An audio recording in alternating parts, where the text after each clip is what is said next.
Today we're going to be making a vegetarian taco salad, but it's going to be loaded with flavor and super filling. I'm actually going to be adding some roasted sweet potatoes. I had some that I needed to use up, but this is totally optional. If you wanted to make it a no-cook meal, then just omit them.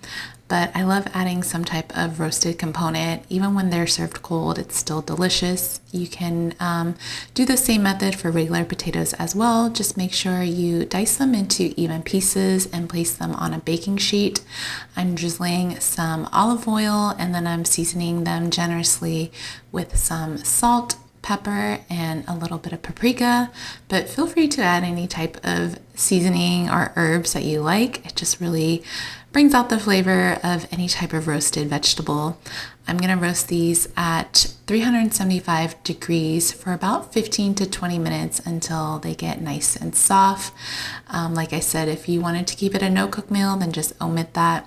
And then I have some iceberg lettuce that I've rinsed and just going to chop it up nice and fine. I love that everything in the salad is going to be small bite-sized pieces. And then I just did some canned black beans that I've rinsed and drained. You can do homemade beans as well if you like.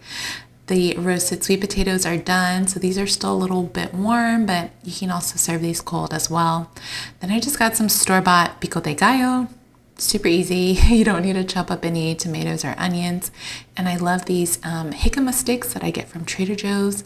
I just slice them up a little bit thinner and they're just so refreshing, perfect for the summertime. Some cubed avocado for some healthy fat. And then I'm going to do a homemade creamy cilantro lime dressing. I'll go ahead and link the recipe as well. It's super easy. Then some roasted pepitas. You can do some nuts or sunflower seeds. A little bit of sliced jalapenos for some spice. Some tortilla chips on the side. And then I had these beautiful pickled red onions. Again, I'll link the recipe to make those as well. But I just love the color and pop that it gives to the salad. And some creamy queso fresco. You can also do cotija. Or if you don't eat cheese, you can just go ahead and omit it.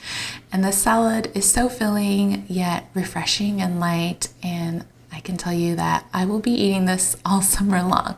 I hope you guys give this a try.